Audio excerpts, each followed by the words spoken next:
Welcome to CP smart classes. मैं आकांक्षा तिवारी आज आपके लिए एक नया टॉपिक वायुमंडल लेकर आई हूँ, जो कि आरओ, एआरओ, पैट और टीजीटी ज्योग्राफी की परीक्षा के दृष्टिकोण से बहुत ही उपयोगी है।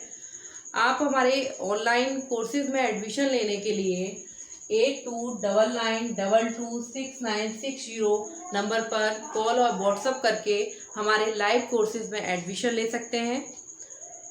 यहाँ पर जो है बहुत ही योग्य टीचर्स पढ़ा रहे हैं, जो आपकी तैयारी को रफ्तार देने में कोशिश करेंगे। और उनके क्योंकि सभी जो जितने टीचर्स पढ़ा रहे हैं हमारे यहाँ पर, वो सभी मतलब गवर्नमेंट एम्प्लॉय हैं, उन्होंने भी एक जॉब प्राप्त की हुई है। तो आप सीपी स्मार्ट क्लासेस का जो मोबाइल एप्लीकेशन ऐप है वो भी प्ले स्टोर से जाकर डाउनलोड कर सकते हैं। अब चलते हैं अपने टॉपिक की तरफ।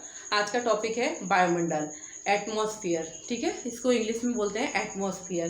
पृथ्वी के चारों ओर जो गैसीय आवरण है, जो गैसों का जो आवरण है, जो परत है, या उसको क्या बोलते हैं, हम वायुमंडल के नाम से जानते हैं। पृथ्वी के चारों ओर गैसीय आवरण को हम क्या जानते हैं, वायुमंडल या एटमॉस्फेयर कहते हैं।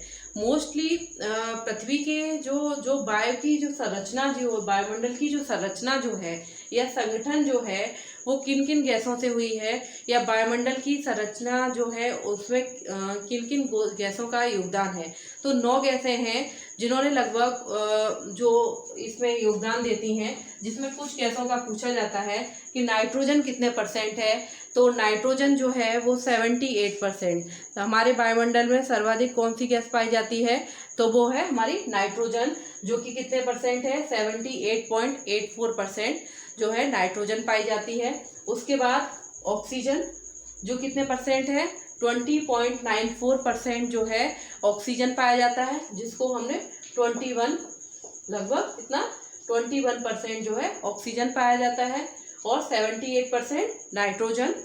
और इसके अलावा तीसरी, ये प्रश्न आता है कि तीसरी वो कौन सी गैस है जो वायुमंडल में तीसरे स्थान रखती है। पहला स्थान तो नाइट्रोजन का है, दूसरा ऑक्सीजन का, और तीसरा आर्गन का। तो आर्गन गैस जो है वो 0.934% पाई जाती है। तो तीसरे नंबर पर वायुमंडल में कौन सी गैस पाई जाती है, आर्गन गैस जो है 0.934% पाई जाती है। कार्बन डाइऑक्साइड का परसेंटेज भी पूछ लेते हैं, वो कितना है, 0.036%। तो इतना याद रखेंगे। वैसे अगर मोटे तौर पे याद करना चाहें तो नाइट्रोजन जो है वो 78% और ऑक्सीजन 20% है, और 1% में जो है अन्य गैसें, अक्रिय गैसें जो हैं वो 1% में मिलती हैं। ठीक है, 2 का हमें याद रखना होगा, एक आर्गन का, एक कार्बन डाइऑक्साइड का। ठीक है, कि कितना ये परसेंटेज है।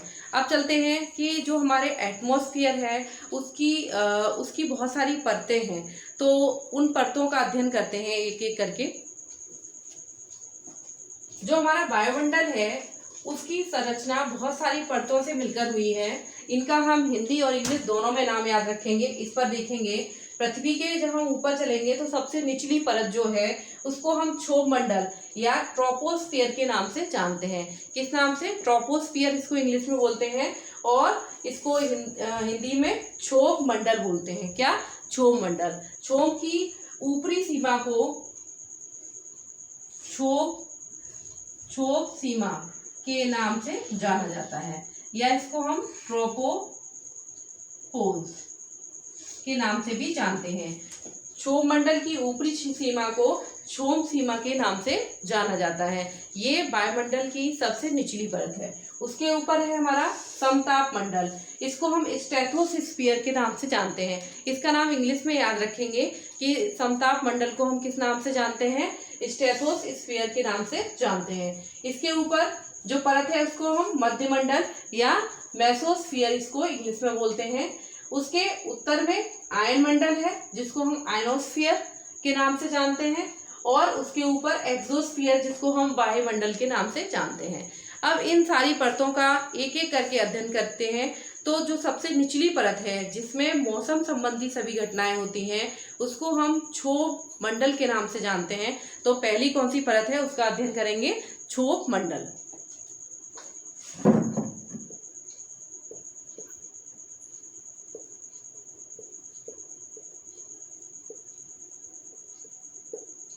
वायुमंडल की सबसे निचली परत है कौन सी है? क्षोभ मंडल, जिसको ट्रोपोस्फियर के नाम से जानते हैं। इंग्लिश जरूर याद रखेंगे। मौसम संबंधी जितनी भी घटनाएं हैं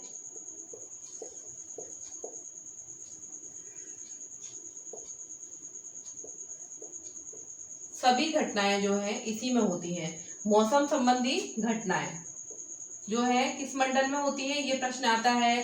धूल, वर्षा, आंधी, तूफान जो है किस मंडल में आते हैं? तो वो है क्षोभ मंडल में। जो है ये सभी मौसमी घटनाएं जो होती हैं वो क्षोभ मंडल में होती हैं। इसके अलावा जेट धाराएं कहाँ पर चलती हैं? किस मंडल में? तो क्षोभ मंडल में चलती हैं, ट्रोपोस्फियर के अंतर्गत चलती हैं। अब इसकी एक विशेषता ये है कि ध्रुवों पर इसकी ऊंचाई पृथ्वी से, ये है ध्रुवों का क्षेत्र, ध्रुवों पर कितना है? 8 किलोमीटर है, जबकि विषुवत रेखा पर कितना है? 18 किलोमीटर है। विषुवत रेखा पर इसकी ऊंचाई कितनी है? 18 किलोमीटर है। पृथ्वी से, पृथ्वी के धरातल से कितनी ऊंचाई है? 18 किलोमीटर है, जो कि सर्वाधिक है। विषुवत रेखा पर इसकी ऊंचाई जो है सर्वाधिक 18 किलोमीटर और ध्रुवों पर सबसे कम 8 किलोमीटर है, जबकि इसकी औसत ऊंचाई कितनी है? 12 किलोमीटर। औसत ऊंचाई कितनी है? 12 किलोमीटर है।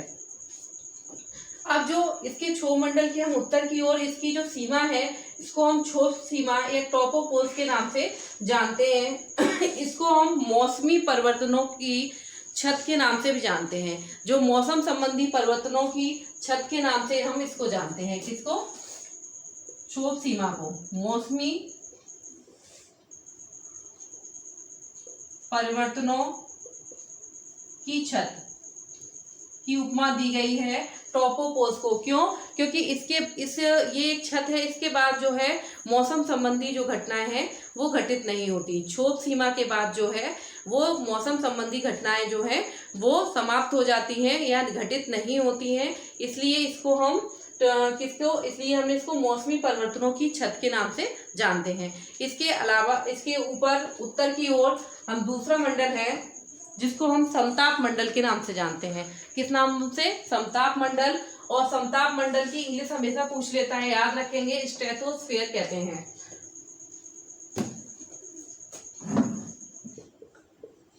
समताप मंडल।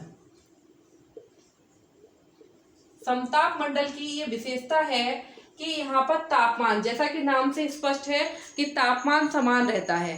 तापमान समान रहता है किसमें? समताप मंडल में। तापमान समान रहता है किस मंडल में? समताप मंडल में जो है वो तापमान समान रहता है। वायुयान कहाँ पर उड़ते हैं? जो वायुयान किस मंडल में उड़ते हैं? प्रश्न आता है। तो समताप मंडल में जो है वो वायुयान उड़ते हैं। एक प्रश्न और पूछा जाता है कि आयनोस्फीयर या ओजोन जो परत है किस मंडल का हिस्सा है? तो समताप मंडल का ही हिस्सा है। जो ओजोन परत जो है किस मंडल में पाई जाती है? तो किस मंडल में पाई जाती है? समताप मंडल में या स्ट्रेटोस्फीयर में। ओजोन परत। अब ये समताप मंडल में ओजोन परत पाई जाती है या ओजोन गैस पाई जाती है, जिसके कारण सूर्य की जो अल्ट्रावायलेट रेज हैं वो पृथ्वी पर नहीं आती हैं। और अगर पृथ्वी पर ये अल्ट्रावायलेट रेज अगर आ जाएं तो त्वचा कैंसर जो है वो हो जाता है। ठीक है, तो ओजोन परत कहाँ पर पाई जाती है? तो वो समताप मंडल में पाई जाती है। इतना याद रखेंगे। इतने सारे प्रश्न कि वायुयान कहाँ उड़ते हैं, तो क्योंकि यहाँ पर तापमान समान रहता है इसलिए वायुयान जो है वो समताप मंडल या स्ट्रेटोस्फीयर में उड़ते हैं। ठीक है, इतना याद रखेंगे। उसके आगे देखेंगे समताप मंडल के बाद मध्य मंडल, जिसको हम मेसोस्फीयर के नाम से जानते हैं। मध्य मंडल वायुमंडल की सर्वाधिक ठंडी परत है। ठीक है, वायुमंडल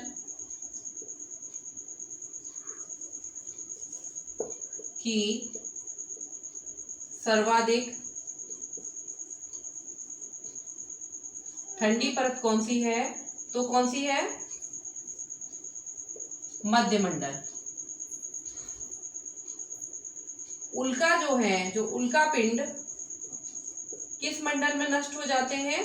तो उल्का पिंड जो है जो मध्यमंडल में ही आकर नष्ट हो जाते हैं। तो दो पॉइंट्स याद रखेंगे कि वायुमंडल की सबसे ठंडी परत जो है वो मध्यमंडल है और उल्का पिंड इस परत में आकर जो है वो नष्ट हो जाते हैं।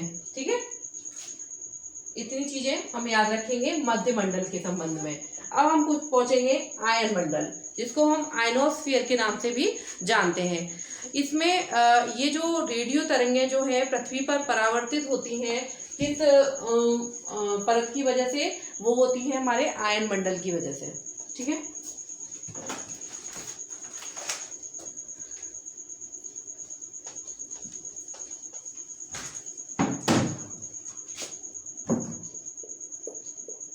इसको आयनोस्फीयर भी कहते हैं, आयन मंडल। इसके बारे में लिखेंगे, रेडियो तरंगों को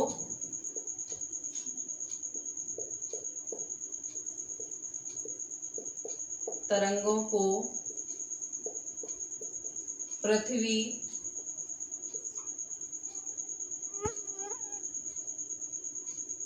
तक भेजता है। इसी के कारण जो है पृथ्वी पर जो है वो दूरसंचार जो है वो सुलभ हो पाता है। किस के कारण? आयन मंडल की वजह से। ठीक है, और इसकी ऊंचाई कितनी है? ये 400 किलोमीटर तक। कितनी? 400 किलोमीटर तक इसकी ऊंचाई है आयन मंडल की, जिसको हम आयनोस्फीयर के नाम से जानते हैं। इस मंडल में आयन की प्रधानता पाई जाती है। आयन की प्रधानता किस मंडल में पाई जाती है? तो आयन मंडल में। और रेडियो तरंगों को पृथ्वी पर भेजता है, जिसके कारण ही दूरसंचार जो है इसमें इस परत की वजह से ही पृथ्वी पर सुलभ हो पाता है। ठीक है, इतने सारे पॉइंट्स हो गए। उसके बाद चलते हैं हम बाह्य मंडल, जिसको हम एक्सोस्फीयर के नाम से जानते हैं।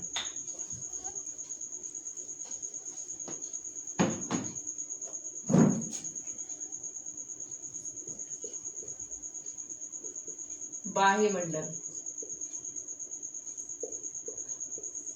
ये तथ्य है कि जितनी भी भारी गैसें हैं, जो भारी गैसें हैं वो नीचे वाली परतों में पाई जाती हैं और हल्की गैसें ऊपरी परतों में जो है हल्की गैसें पाई जाती हैं। तो जो हमारा वायुमंडल है इसकी सीमा निश्चित नहीं है। यहाँ पर जो है वो बहुत ही हल्की गैसें पाई जाती हैं, जैसे हीलियम गैस जो है इस परत में पाई जाती है। हीलियम और हाइड्रोजन, कौन कौन सी गैसें पाई जाती हैं? हाइड्रोजन और हीलियम।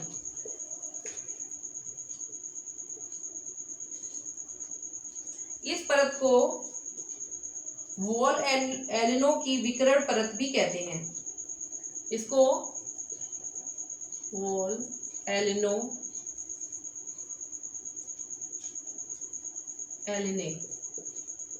एलिने की विकिरण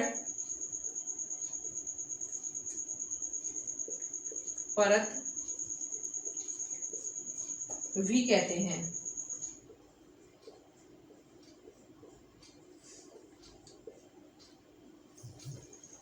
ये वायुमंडल की सबसे ये जो है वो वायुमंडल की सबसे जो है वो बाहरी परत है। ठीक है, तो इतने सारे जो प्रश्न थे वायुमंडल से बनते थे वो मैंने आपको क्लियर कराए हैं। अगर आपको ये वीडियो अच्छा लगा हो तो इसको शेयर करिए और आप सीपी स्मार्ट क्लासेस का मोबाइल एप्लीकेशन ऐप भी डाउनलोड कर सकते हैं।